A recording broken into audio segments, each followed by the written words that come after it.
اللہ تبارک و تعالیٰ نے ہم سب پر یہ احسان فرمایا کہ اللہ تبارک و تعالیٰ نے اپنے سب سے پیارے نبی جناب محمد رسول اللہ صلی اللہ علیہ وسلم کی نسبت سے ہم سب کو یہاں پر جمع فرمایا۔ ان مجلسوں میں آنا، ان مجلسوں کا لگانا، اس کے پیچھے محنتیں کرنا اور ایسی مجلسوں میں بولنا اور سننا، یہ ہمارے لیے بہت بڑی سعادت کی بات ہے۔ ورنہ دنیا میں بہت سارے اور بھی لوگ ہیں، لیکن اللہ تعالیٰ نے اس وقت اس علاقے میں چند اپنے بندوں کو چن کر یہاں پر جمع فرمایا۔ ہم سب کو یہ بات معلوم ہے کہ جب اللہ تعالیٰ اپنی توفیق سے اس مجلس میں بلائے ہیں، کچھ نہ کچھ اللہ کا ایک مقصد ہے۔ ہم یوں ہی آ کر نہیں بیٹھ گئے، بلکہ اس کے پیچھے اللہ کی طرف سے توفیق ہم کو ملی، تب جا کر ہم یہاں پر جمع ہوئے۔ لہذا آج جو باتیں ہمارے سامنے آئیں گی اللہ کے نبی صلی اللہ علیہ وسلم کی سیرت کی نسبت سے، ان تمام باتوں کو ہم سب عمل کی نیت سے سنیں۔ عام طور پہ ایسا ہوتا کہ بیانات، آج سوشل میڈیا کا زمانہ ہے، موبائل فونوں کے اندر جو ہے بڑے بڑے علماء کے بیانات ہوتے، ہم بڑے بڑے علماء کی مجلسوں میں جاتے تو بیانات لوگ جو ہے سننے کی ایک عادت بنا لیے۔ ایک طرف سن رہے اللہ کے نبی صلی اللہ علیہ وسلم کی سیرت گزشتہ سال بھی، اور اس سال بھی اللہ کے نبی صلی اللہ علیہ وسلم کی سیرت سنیں، پھر اپنی زندگی کو ویسی بنانے کی کوشش نہیں کریں تو پھر کیا فائدہ ہوگا؟ اس سے پہلے آپ صلی اللہ علیہ وسلم کی سیرت کو بیٹھ کر وقت نکال کر سننے کا۔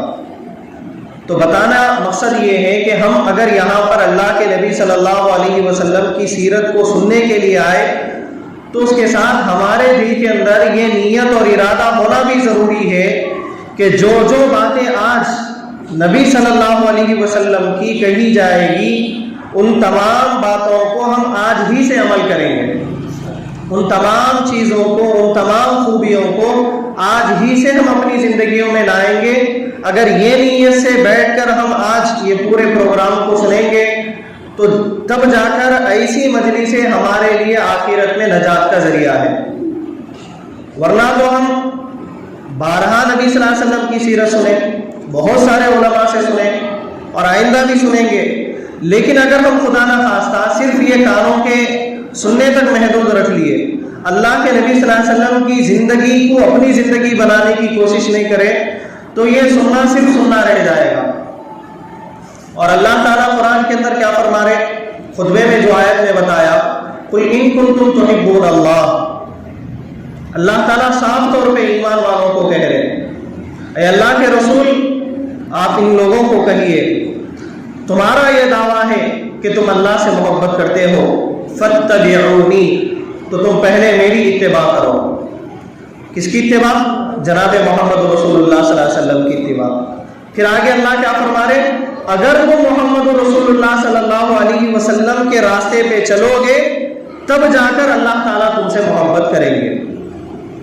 ایک اور جگہ پر اللہ نے قرآن میں فرمایا، لَقَدْ كَانَ لَكُمْ فِي رَسُولِ اللَّهِ أُسْوَةٌ حَسَنَةٌ، تمہارے لیے بہترین نمونہ، بہترین آئیڈیل اگر کوئی ہے تو وہ صرف اور صرف محمد رسول اللہ صلی اللہ علیہ وسلم کی ہستی ہے۔ ہم سب الحمدللہ مسلمان ہیں۔ ہم جب پیدا ہوئے تھے ہمارے کان میں اذان دی گئی تھی، اشہد ان لا الہ الا اللہ واشہد ان محمد عبدہ ورسولہ۔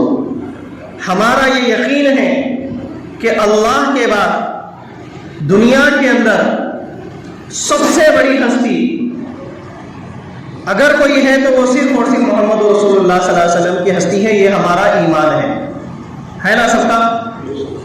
اور یہ ایمان کے بارے میں علماء نے فرمایا، یہ جو ہم کہہ رہے ہیں اللہ کے بعد کسی کا مقام و مرتبہ اگر دنیا میں ہے وہ محمد رسول اللہ کا ہے، اس کا اقرار کرنا بھی ضروری ہے اور اس کا دل سے تصدیق کرنا بھی ضروری ہے۔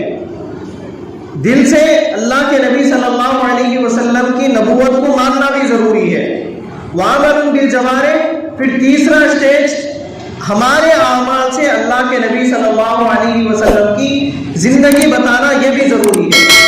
مطلب یہ ہے کہ اللہ کے نبی صلی اللہ علیہ وسلم کی ہستی بہت بڑی ہستی ہے۔ اللہ تعالیٰ نے اللہ کے رسول صلی اللہ علیہ وسلم کو امام الانبیاء بنایا۔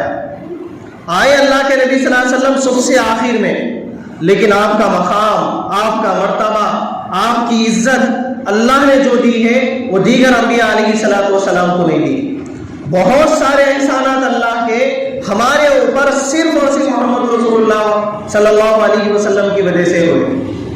روایتوں میں بات ملتی کہ اللہ کے نبی صلی اللہ علیہ وسلم کی امت محمدیہ کو اللہ نے رمضان المبارک کا مہینہ عطا فرمایا، کسی اور امت کو اللہ نے اتنا بڑا مہینہ عطا نہیں فرمایا۔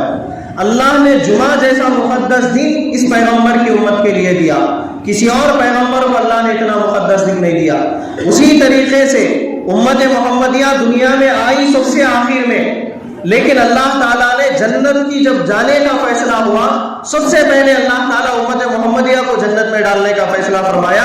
یہ صرف اور صرف محمد رسول اللہ صلی اللہ علیہ وسلم کی امت کی خصوصیت۔ اسی طریقے سے روایتوں میں یہ بھی بات ملتی کہ اللہ تعالیٰ جب حشر کے اندر انسانوں کے اعمال کا حساب و کتاب لیں گے، تب جا کر اللہ کے نبی صلی اللہ علیہ وسلم اللہ سے یہ گزارش کریں گے کہ اللہ میری گنہگار امت کا حساب و کتاب آپ پردے کے پیچھے لیجئے، تاکہ مجھے دوسرے نبیوں کے سامنے شرمندہ ہونے کی ضرورت نہ پڑے۔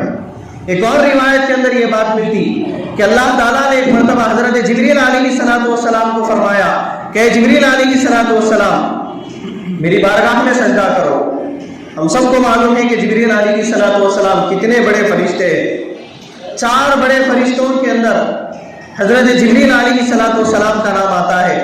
تو جب حضرت جبریل علیہ السلام نے کئی 100 سال تک سجدہ کیا، جب سجدے سے اپنے سر کو اٹھایا تو اللہ نے پوچھا کہ اے جبریل بتاؤ تمہارا سجدہ کیسا تھا؟ تو حضرت جبریل نے کہا کہ اے اللہ میں نے ایسا سجدہ کیا، آپ کے عرش کے پاس اتنا لمبا سجدہ کیا، شاید کہ کائنات میں اس سے بڑا سجدہ کوئی کر سکے۔ اس کے بعد اللہ تعالیٰ نے فرمایا ہاں جبرائیل یہ بات صحیح ہے کہ تمہارا سجدہ بہت بڑا ہے، بہت اونچا سجدہ ہے، لیکن آخری زمانے میں امت محمدی آنے والی ہے، محمد رسول اللہ کے غلام آنے والے ہیں۔ ایک عام امتی کا، ایک عام محمد رسول اللہ کے ایک چھوٹے سے غلام کی 2 رکعت والا سجدہ تمہارے اس سجدے پر بھاری پڑنے والا ہے۔ تو سوچئے کتنا بڑا مقام اللہ تعالیٰ نے امام الانبیاء علیہ السلام کو عطا فرمایا ہے۔ اتنے بڑے پیغمبر اللہ تعالیٰ نے ہمیں دیا ہے۔ بہت سارے پیغمبر آئے اس دنیا کے اندر۔ اللہ تعالیٰ چاہتے تو ہمیں نوح علیہ السلام کو امتی بھی بنا سکتے تھے، ابراہیم علیہ السلام کو امتی بھی بنا سکتے تھے، موسیٰ علیہ السلام کو امتی بھی بنا سکتے تھے، لیکن اللہ تبارک و تعالیٰ نے اس امت کے اندر ہمیں چنا، تو یہ بہت بڑی ہمارے لیے خوش قسمتی کی بات ہے۔ اور اللہ نے ایک جگہ پر قرآن میں فرمایا کنتم خیر امۃ اخرجت للناس تأمرون بالمعروف وتنہون عن المنکر، تم بہترین امت ہو اس لیے کہ تم لوگوں کو اچھائی کی دعوت دیتے ہو، برائیوں سے روکتے ہو۔ مفسرین اکرام نے اس آیت کی تفسیر میں یہ بات لکھی کہ اللہ تعالیٰ نے بہترین امت کا جو سرٹیفکیٹ دیا وہ کسی پیغمبر کی امت کو نہیں دیا، کسی پیغمبر کی امت کو اللہ نے یہ سرٹیفکیٹ نہیں دیا، یہ سرٹیفکیٹ اللہ تعالیٰ نے امت محمدیہ کو دیا۔ وَكَذَلِكَ جَعَلْنَاكُمْ أُمَّةً وَسَطًا لِتَكُونُوا شُهَدَاءَ عَلَى النَّاسِ۔ ایک جگہ پر اللہ نے قرآن میں فرمایا کہ امت محمدیہ امت وسط ہے۔ کل قیامت کے دن بہت سارے انبیاء علیہ السلام کے زمانے کے لوگ اپنے پیغمبر کو جھٹلائیں گے، تب اللہ تعالیٰ امت محمدیہ کو کھڑا کریں گے، یعنی ہم مسلمانوں کو کھڑا کریں گے، کھڑا کر کے پوچھیں گے کہ بتاؤ محمد رسول اللہ صلی اللہ علیہ وسلم کی امتیوں، یہاں پر موسیٰ علیہ السلام کے زمانے کے لوگ کہہ رہے ہیں کہ موسیٰ ان کو تبلیغ نہیں کرے، موسیٰ ان کو نہیں سمجھائے، عیسیٰ ان کو نہیں سمجھائے، سمجھائے تھے یا نہیں سمجھائے؟ یہ سوال اللہ تعالیٰ ہم سے کریں گے اور ہم اس کا جواب دیں گے کہ ہاں اللہ، موسیٰ علیہ السلام بھی آئے تھے، ابراہیم علیہ السلام بھی آئے تھے، عیسیٰ علیہ السلام بھی آئے تھے۔ تو یہ گواہی کا صرف اللہ تعالیٰ بھی ہمارے نام اعمال کے اندر لکھے۔ تو ہمیں یہ سمجھنا چاہیے کہ جس نبی کے ہم امتی ہیں، اس نبی کا مقام اس نبی کا مرتبہ بہت بلند ہے. اس نبی کی محبت اور اس نبی کی نسبت سے یہاں پر جمع ہونا یہ ہمارے لیے بڑی خوش قسمتی کی بات ہے. لیکن ذرا ہم اپنے آپ کا بھی جائزہ لینے کی ضرورت ہے، اس لیے کہ اللہ کے رسول صلی اللہ علیہ وسلم نے فرمایا حاسبوا قبل ان تحاسبوا، کہ تم اپنا احتساب کرو، اپنا احتساب کرو اس سے پہلے کہ تمہارا احتساب اللہ تعالیٰ کرے. اپنا معائنہ کرو، اپنے آپ کو ٹٹول کے دیکھو. آج ہم سب کا دعویٰ ہے کہ ہم محمد رسول اللہ صلی اللہ علیہ وسلم کے امتی ہیں، ہے نہیں ہے؟ ہم سب یہ کہتے ہیں کہ محمد رسول اللہ صلی اللہ علیہ وسلم سے ہم سچی پکی محبت کرتے. ہماری محبت کا معیار کیا ہے؟ کیا ہم نبی سے اپنی اولاد سے زیادہ محبت کر رہے ہیں یا نہیں کر رہے ہیں؟ اپنی بیوی سے زیادہ محبت کر رہے ہیں یا نہیں کر رہے ہیں؟ اپنے ماں باپ سے زیادہ محبت کر رہے ہیں یا نہیں کر رہے ہیں؟ اپنی خواہشات سے زیادہ ہم نبی سے محبت کر رہے ہیں یا نہیں کر رہے ہیں؟ اللہ کے رسول نے فرمایا لا یؤمن احدکم، انسان اس وقت تک کامل ایمان والا ہو ہی نہیں سکتا جب تک کہ اس کے دل میں میری محبت اس کے ماں باپ سے زیادہ، اس کی اولاد سے زیادہ، اس کی خواہشات سے زیادہ، دنیا کی تمام چیزوں سے زیادہ جب تک اس کے دل میں میری محبت نہیں ہو جاتی اس وقت تک ایمان والا، کامل ایمان والا نہیں ہو سکتا. کیا ہمارے دل میں اللہ کے نبی کی ایسی محبت ہے یا نہیں ہے؟ یہ ہم خود اپنا محاسبہ کریں. ایک طرف ہمیں نبی صلی اللہ علیہ وسلم کی سنت دکھتی ہے، دوسری طرف ہماری نفسانی خواہشات دکھتی ہے. جب ہم اپنی خواہش کی طرف بھاگتے ہیں یا نبی کی سنت کی طرف بھاگتے ہیں؟ ایک طرف ہمیں پیسہ نظر آتا ہے، دوسری طرف نبی صلی اللہ علیہ وسلم کی سنت نظر آتی ہے. ہم پیسے کی طرف بھاگتے ہیں یا نبی کی سنت کی طرف بھاگتے ہیں؟ ہم اپنا محاسبہ کریں. ایک طرف ہمیں اپنے بچوں کی خواہش ہے، اپنے بیوی کی خواہش ہے، اپنے ماں باپ کی محبت ہے، دوسری طرف نبی صلی اللہ علیہ وسلم کی سنت ہے. ہمارا جھول، ہمارا نظریہ کہاں پر ہے؟ یہ ہمیں اپنا محاسبہ کرنے کی ضرورت ہے. ہمارے لیے اگر آئیڈیل جماعت، نمونے والی جماعت اللہ نے اگر کوئی دی ہے جو صحابہ اکرام کی شکل میں ملی ہے، جن کے بارے میں اللہ نے فرمایا اولئک الذین امتحن اللہ قلوبہم للتقوی، یہ وہ جماعت تھی صحابہ اکرام کی جنہوں نے اللہ کو اپنا رب بنایا، محمد رسول اللہ کو اپنا نبی بنایا. جب انہوں نے اپنی زبانوں سے یہ اقرار کیا تب اللہ نے ان کا امتحان لیا کہ یہ لوگ امتحان کے اندر کامل اترنے والے ہیں یا نہیں اترنے والے ہیں. اس کے بعد اللہ نے ان کے امتحان کے بعد رضی اللہ عنہم ورضوا عنہ کا مزاج سنایا. ایسے صحابہ اکرام کی جماعت سے ہمیں سبق لینے کی ضرورت ہے. صحابہ اکرام بھی ہمارے جیسے انسان تھے، ان کے بھی بیویاں تھے، ان کے بھی بچے تھے، ان کا بھی کاروبار تھا، ان کو بھی دنیا کی فکریں تھی، ان کی بھی خواہشات تھی، لیکن انہوں نے نبی صلی اللہ علیہ وسلم کی محبت کے معاملے میں دنیا کو ترجیح دیا یا نبی صلی اللہ علیہ وسلم کی محبت کو ترجیح دیا. یہ ہمارے لیے نمونہ ہے. آج جن حالات سے ہم گزر رہے ہیں، جس دور سے ہم گزر رہے ہیں، ایسے دور سے گزر رہے ہیں کہ ہر طرف امت مسلمہ پریشان حال ہے، ہر طرف امت مسلمہ پریشان حال ہے. اس کی وجہ کیا ہے؟ اللہ وہی، رسول وہی، قرآن وہی، دین وہی، شریعت وہی، سنتیں وہی، محبت وہی، لیکن صحابہ اکرام دنیا کے اندر حکمران بن کر جیے. صحابہ اکرام دنیا کو اپنے سامنے جھکا کر جیے. صحابہ اکرام دنیا کے بادشاہ بن کے جی کر گئے، اور ہم انہی کے نام لیوا، انہی کے ماننے والے. لیکن آج کیا ہم دنیا کے سامنے جھک رہے ہیں یا دنیا ہمارے سامنے جھک رہی ہے؟ ہمیں سمجھنے کی ضرورت ہے، ہمیں اپنا محاسبہ کرنے کی ضرورت ہے. کیا اللہ بدل گئے؟ کیا قرآن بدل گیا؟ کیا اللہ کا قانون بدل گیا؟ یا نبی صلی اللہ علیہ وسلم کی شریعت بدل گئی؟ یا پھر ہم بدل گئے؟ اگر ہم یہ محاسبہ کریں گے تو ہمیں صاف طور پر یہ کہنا پڑتا ہے کہ اللہ بھی وہی ہے، پیغمبر بھی وہی ہے، سنتیں بھی وہی ہے، قرآن بھی وہی ہے، کعبہ بھی وہی ہے. بدلاؤ آیا ہے تو ہمارے اندر آیا ہے. صحابہ میں ہمارے میں تھوڑا سا فرق ہو گیا. صحابہ اکرام کا ایمان کیسا تھا، صحابہ اکرام کی محبت کیسی تھی.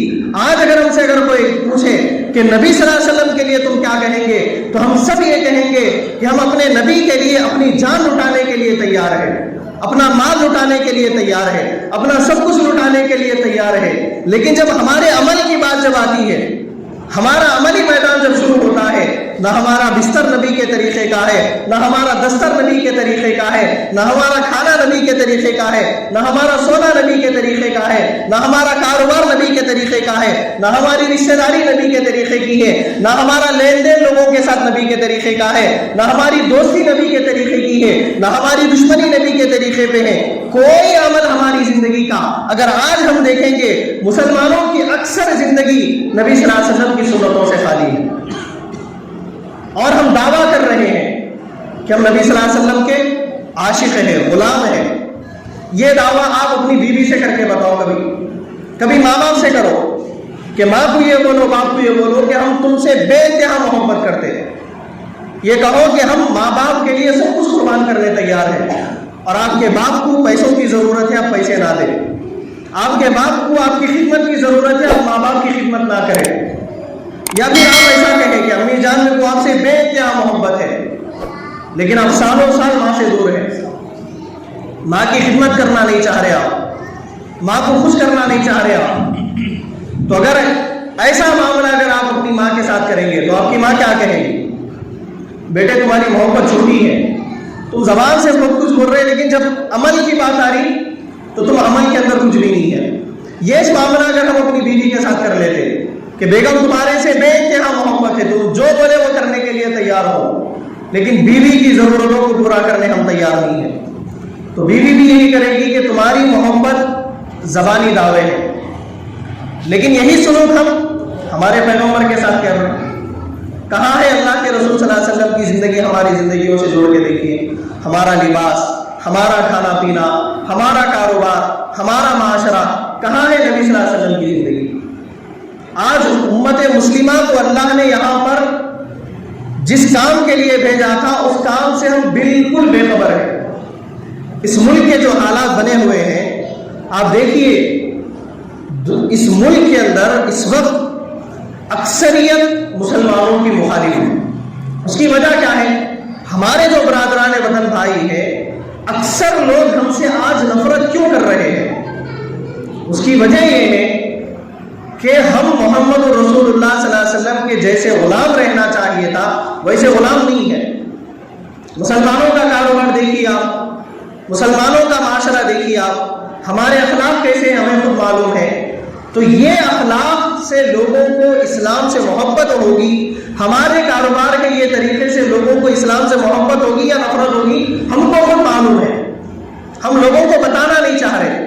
اگر آج ہم حقیقت میں اللہ کے رسول صلی اللہ علیہ وسلم کے غلام ہوتے، نبی صلی اللہ علیہ وسلم کی زندگی کے مطابق اپنی زندگیوں کو بنائے ہوتے، تو اکثریت آج ہم سے نفرت کرنے والی نہیں ہوتی۔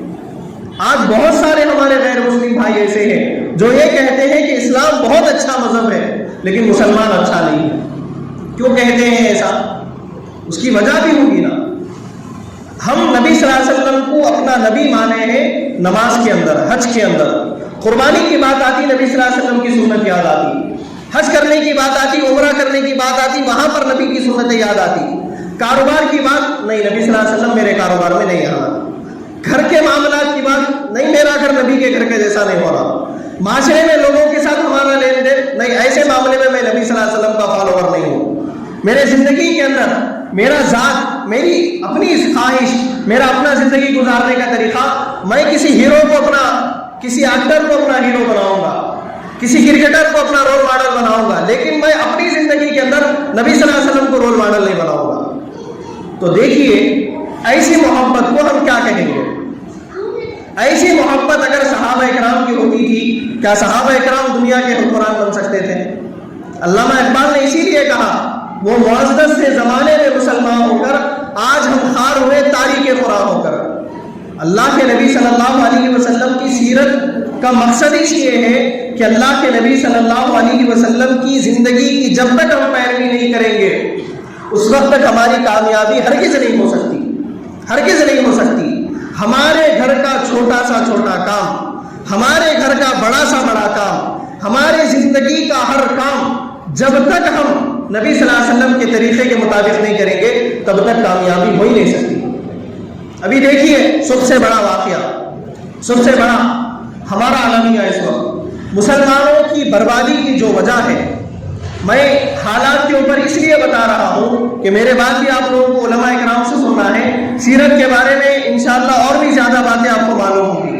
میں حالات کی تھوڑی منظر کشی آپ کے سامنے کر رہا ہوں، یہ اس لیے کہ حالات بہت نازک گزر رہے ہیں۔ ایسے حالات میں اگر ہم اپنے آپ کو بدلنے کی کوشش نہیں کریں گے تب تک اللہ کی مدد ہرگز نہیں آتی۔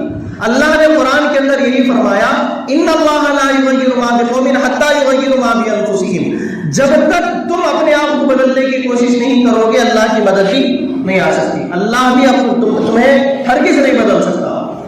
آج کے حالات کو دیکھیے، آج امت مسلمہ کا سب سے بڑا المیہ کیا ہے؟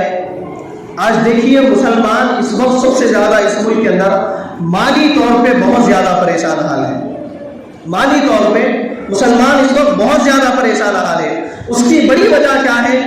مسلمانوں کے اندر شادیوں کا جو سسٹم تھا، اللہ کے نبی صلی اللہ علیہ وسلم کا جو بہترین سسٹم تھا، مسلمانوں نے اس سسٹم کو سائڈ میں رکھ کر اس ملک کے غیر مسلم طبقوں کا، آدھا راجپوتوں کا، آدھا برہمنوں کا، آدھا اور مذہب کے ماننے والوں کا پورا سسٹم لے کر مسلمانوں نے اس سسٹم کے مطابق جب سے شادیاں شروع کی، اس کے بعد مسلمانوں کی حالت بربادی کی دن بدن جو گر رہی ہے۔ آپ دیکھیے مسلمان دن بدن غریب ہو رہا ہے، کاروبار مسلمانوں کے کہاں چلے گئے، مسلمانوں کی سرمایہ داری کہاں چلی گئی۔ ہم سب کو معلوم ہے ہماری قوم اس وقت معاشی طور پہ بالکل تباہی کے گڑھے پر چلے گئی، اور یہ ہماری فضول خرچیوں کی شادیوں کا یہ نقصان ہو رہا ہے کہ جمعہ کا دن، شاید آپ لوگ اردو کا اخبار پڑھتے ہوں گے کہ مولانا خالد سیف اللہ رحمانی نے آل انڈیا مسلم پرسنل لا بورڈ کی طرف سے ایک مضمون لکھا کہ اس وقت موجودہ حکومت کے آنے کے بعد سے لے کر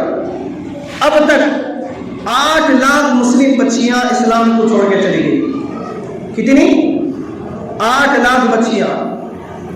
ہمارے جیتے جی ہم نبی کے غلام، ہم نبی کے ماننے والے، ہم نبی کے لیے اپنا سب کچھ لٹانے والے، اور ہماری 8 لاکھ بہنیں اسلام چھوڑ کر چلی گئی۔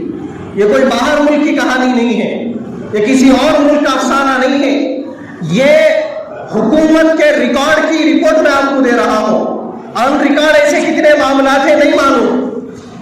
RTA کے ذریعے حکومت کا جو ریکارڈ نکالا گیا کہ موجودہ جو حکومت کے اندر مسلمان بچیوں کے اوپر جو حملے ہو رہے ہیں، لو جہاد کے نام پر، طرح طرح کے نام پر، اس طریقے سے مسلمان بچیوں کو جو غیر مسلم بنایا گیا، گورنمنٹ کے رپورٹ کے مطابق اب تک 8 لاکھ امت کی بیٹیاں، جن کا نام فاطمہ، جن کا نام عائشہ، جن کا نام ختیجہ، جن کا نام رقیہ، وہ اسلام کو چھوڑ کے چلے گئے۔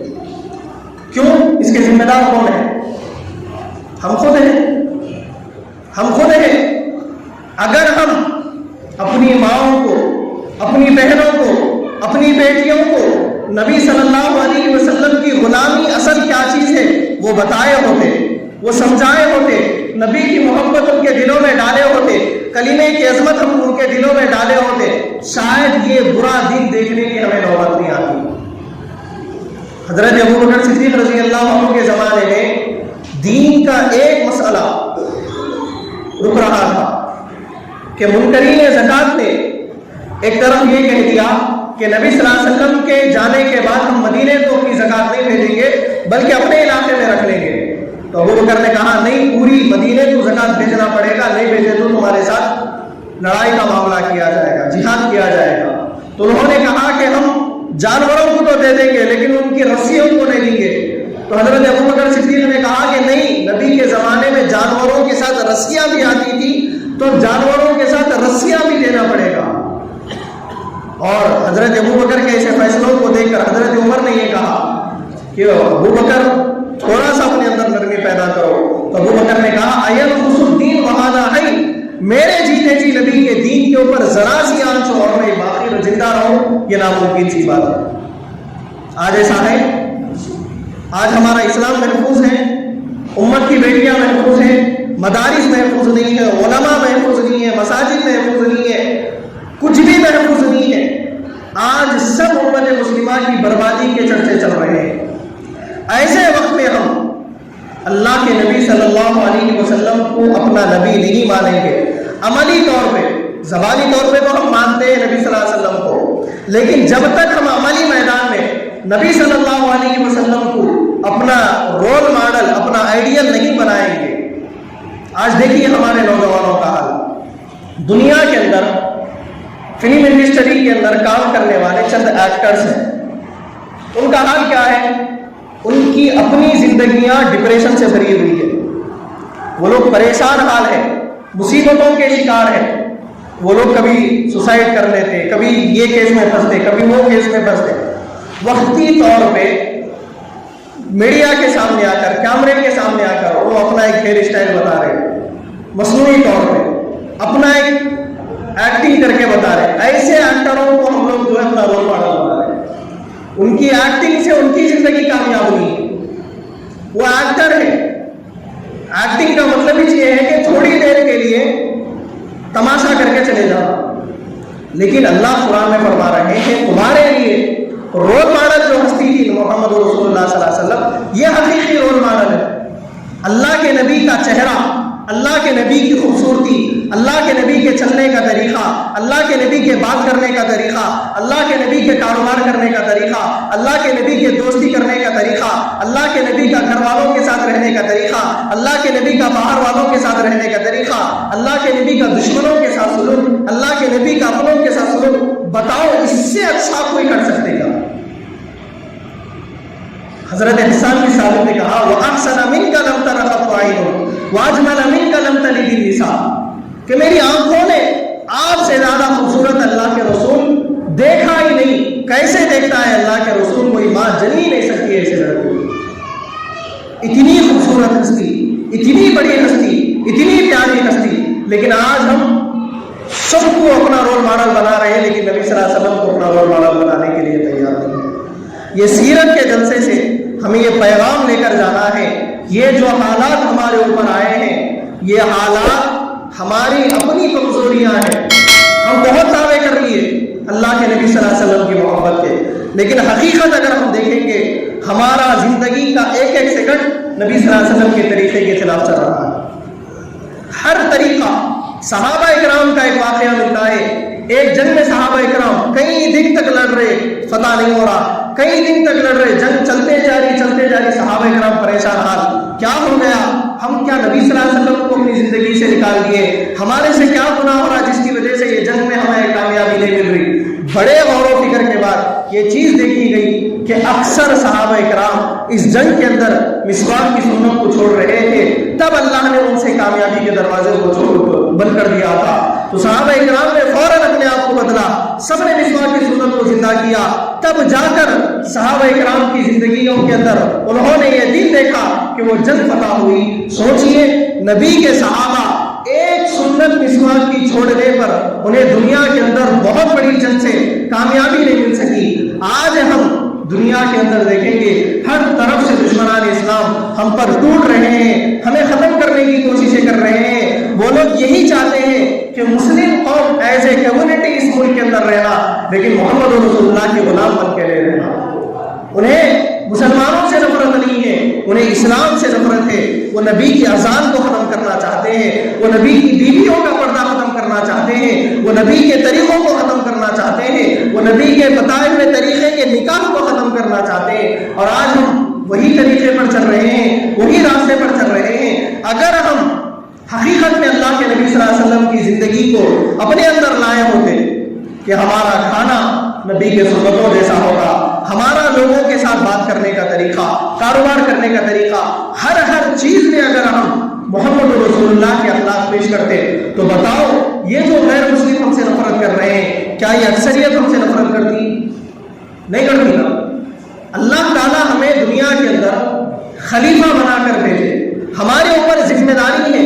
دنیا کے اندر پہلے کیسا تھا؟ پیغمبر کے آنے کے بعد جب پیغمبر چلے جاتے تھے تو دنیا کے اندر بگاڑ آتا تھا، بگاڑ کو ختم کرنے کے لیے اللہ تعالیٰ پیغمبروں کو بھیجتے تھے، لیکن محمد رسول اللہ کی امت کو اللہ نے ایسا نہیں کیا، بلکہ ہمارے پیغمبر صرف محمد رسول اللہ ہے۔ جب بھی بگاڑ آئے گا وہ بگاڑ کو دور کرنے والے مسلمان ہی ہوں گے۔ جب تک مسلمان اس بگاڑ کو دور نہیں کریں گے تب تک بگاڑ دور ہو ہی نہیں سکتا۔ صحابہ اکرام کے زمانے میں حالات آئے، بڑے بڑے فرعون آئے، لیکن ختم صحابہ کرام نے نہیں کیا، کسی پیغمبر کی ضرورت نہیں پڑی۔ اولیاء اللہ کے زمانے میں بڑے بڑے حالات آئے، الگ الگ طریقوں سے انسانوں کو ستایا گیا، انسانوں کو تکلیفیں دی گئی، لیکن ایسے زمانے میں بھی مسلمانوں ہی نے دنیا کے لوگوں کو اب سکون کی زندگی، امن کی زندگی عطا فرمائی۔ اس ملک کے اندر بھی دیکھیے، اسلام کے آنے سے پہلے اس ملک کے رہنے والے یہاں کے باشندوں پر کس طریقے سے ظلم کیا جاتا تھا، یہاں کی میجارٹی کو غلام بنا دیا گیا تھا۔ ایسے وقت میں چند محمد رسول اللہ کے غلام جب یہاں پر آئے، یہاں پر اسلام لوگوں کو بتائے، عملی طور پہ، بلکہ کتابوں کے ذریعے نہیں بلکہ کاروبار کے طریقے سے، بات چیت کے طریقے سے، کھانے کے طریقے سے، بستر کے طریقے سے، تو یہاں کے لوگوں نے متاثر ہو کر اسلام قبول کیا، جب جا کر یہاں کا ظالمانہ نظام ختم ہوا۔ تو ہمیں یہ سمجھنا چاہیے حالات بدلنے کے لیے ایک ہی راستہ ہے، وہ راستہ صرف اور صرف محمد رسول اللہ کا راستہ۔ اگر ہم اللہ کے رسول صلی اللہ علیہ وسلم کو اپنی ذات سے اللہ کے نبی صلی اللہ علیہ وسلم کو نبی نہیں مانیں گے تب تک کامیابی ہرگز نہیں ہو سکتی۔ نبی ماننے کا مطلب میں بار بار بتا رہا ہوں، اقرار باللسان، زبان سے اقرار کرنا، وتصدیق بالقلب، دل سے اس کا یقین ہونا۔ آپ اپنے گھروں کا محاسبہ کریے، اپنی بیوی کو، اپنے بچوں کو، اپنی بہنوں کو، اپنے ماں باپ کو بٹھا کر سمجھائیے اور ان سے پوچھیے کہ بتاؤ تمہارے دلوں کے اندر سب سے زیادہ محبت تم کس سے کرتے ہو؟ اللہ کے بعد تمہارے لیے سب سے زیادہ رول ماڈل والی ہستی کون سی ہے؟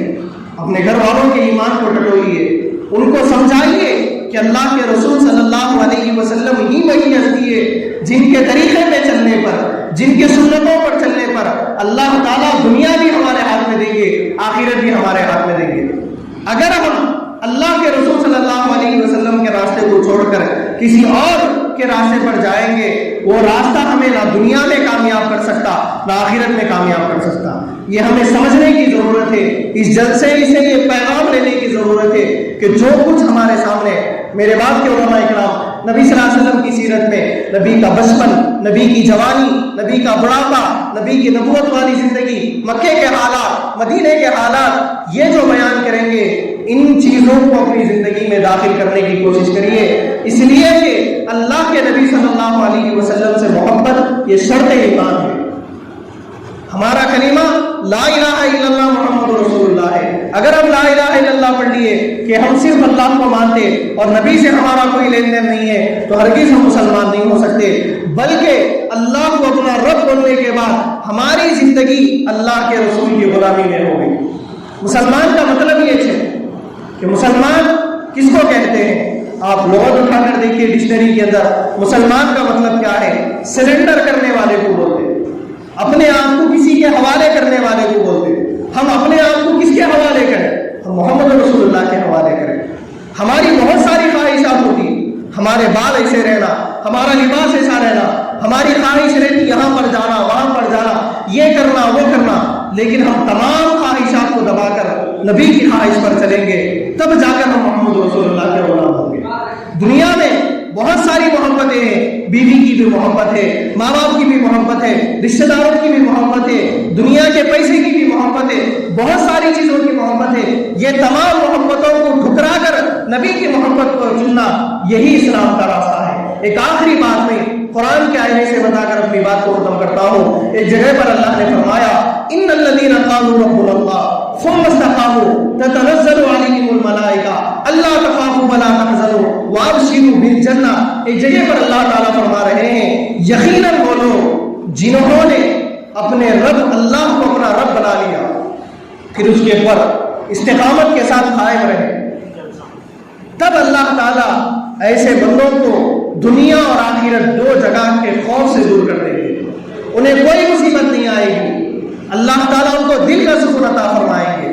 آج ہم مسلمان ہیں پھر بھی پریشانیوں میں زندگی ہے، دل کا سکون نہیں ہے۔ جیسا آج خدا کو نہیں ماننے والے کے دل کی حالت ہے، ہمارے دل کے بھی وہی حالت ہے کہ دل بے چین ہے ہمارا، بے سکونی والے راستے پہ چل رہا ہے، ہمارے دلوں کو سکون نہیں ہے، ٹینشنوں سے زندگی بھری ہوئی ہے۔ یہ آیت کی تفسیر میں علماء نے فرمایا کہ جب ہم اپنے رب کو اللہ سمجھتے ہیں، اس کے بعد ہم اپنی تمام خواہشات کو چھوڑ کر نبی صلی اللہ علیہ وسلم کی سنتوں کو اپنانا پڑے گا اور اس کے اوپر ہم استقامت کے ساتھ رہیں گے۔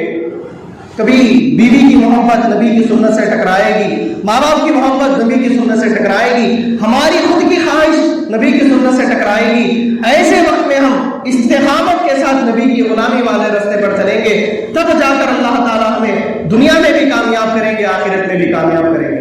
ہم نام لیتے ہیں خواجہ اجمیری کا، جنید بغدادی کا، حضرت بختیار کاکی رحمۃ اللہ علیہ کا، نظام الدین اولیاء رحمۃ اللہ علیہ کا، ایسے کتنے بڑے بڑے اللہ والے لوگ ہمیں نظر آتے ہیں۔ ان کے پاس کیا تھا؟ کیوں ان کو اتنی عزت ملی؟ پیسے کی وجہ سے، لیڈر تھے، کیا تھا ان کے پاس؟